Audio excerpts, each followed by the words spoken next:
Now, NBK was the biggest mover of the day with volumes just passing the 1.9 million mark.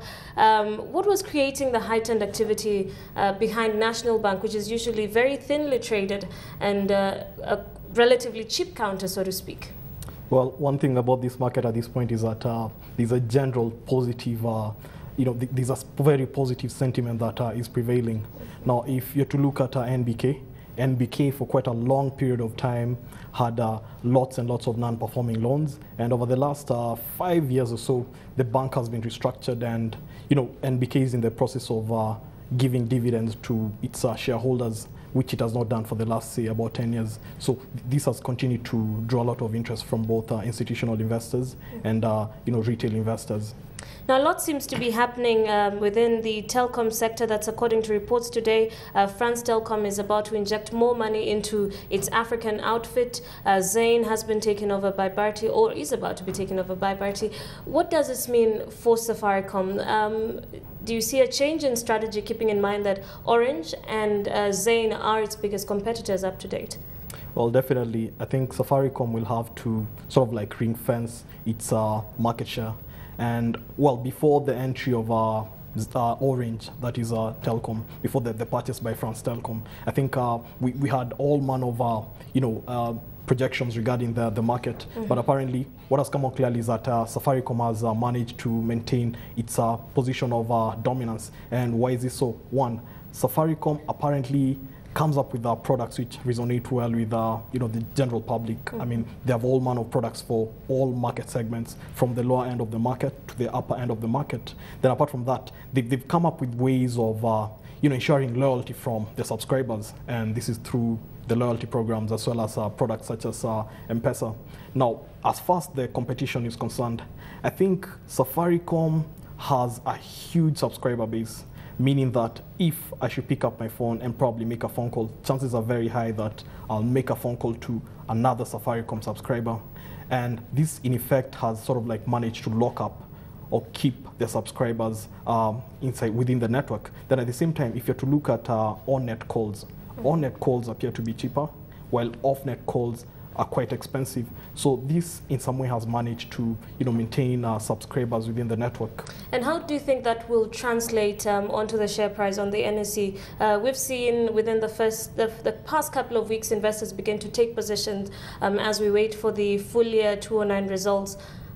You've talked about Safaricom in a very positive way. How do you expect that to impact the share price?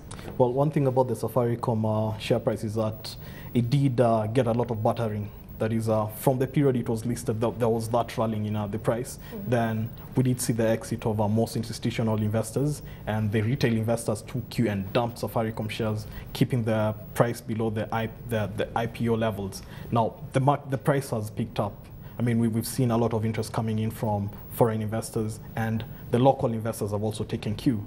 And my expectation is that that price will remain stable, or it will be range bound between 5 shillings and 5 shillings and 50 cents. Let's look at another sector which seems to be attracting quite a bit of interest, and that's of course the oil sector. Analysts say it is something to watch. Uganda may be producing oil commercially by the end of 2010. Kenya, though it hasn't gotten any luck yet, it's still continuing to dig the wells in the northern part of the country. What's your analysis? Oh, and we've just had Shell walking out of the African market. What's your analysis of what's happening within East Africa's oil sector, and what does this mean, for companies such as Kenol Kobil? Well, the thing is this, I think the East African market has been the graveyard for most oil multinationals. We've seen the exit of quite a number of them, and the latest one being Shell, which has announced that it's basically exiting our markets, that is not just the East African markets, but the African markets. Now, if you're to come back to the Kenyan case, you do realize that as much as prices in this market appear to be quite high, the margins are quite thin, right? Now, this in itself is not an attractive proposition for most of these multinationals, hence triggering or precipitating their exit. And looking at the prospects, or looking at the situation as it is at this point, I think Uganda is on the verge of commercially producing crude oil. And this could have implications for a country such as Kenya, as well as the rest of the region, in terms of what they've been exporting from outside, and in terms of, like if you're to look at the Kenyan case, the refinery. I mean, the fact that Uganda could be refining its own products could basically have a negative or adverse impact on the Kenyan refinery. Let's look at Kenol Kobil just a little bit. I understand they're about to enter the Zimbabwean space pretty soon with the results we just saw yesterday. That's up 47% profit after tax. What's your outlook for Kenol Kobil in particular in 2010? Well, I think the regional expansion program has started paying off because the Kenyan market, which is the main market for Kenol Kobil, shrunk last year. I mean, the market didn't give good returns as expected. But if you're to look at where the profits came from, you'd find that most of the profits came from the other markets. So I think it's a step in the right direction by basically making acquisitions outside Kenya. And I'd maintain a very positive outlook for Kenol Kobil. East Africa Brewries was among the top gainers of the day. We've seen them try to excite the market a little bit with the relaunch of Tusker Malt. They've just introduced Windhoek into the market, and the share price was up 5 shillings today. Did that have anything to do with what's been happening within that particular space lately, or what's driving the heightened activity on that counter today? Well, if you're to look at East African Breweries, I mean the current pricing level, it's a bit illiquid. That is, it's a bit high for the average institutional investor, for the average retail investor. So you find that most of the investors who put their money into East African breweries are institutional investors. Now, if you're to look at the market situation, I mean, based on the past results that they released for the last financial year, we did see a drop. There was a marginal drop in the Kenyan market in terms of profitability and stuff. And going forward, East African Breweries has been trying to enter quite a number of other markets.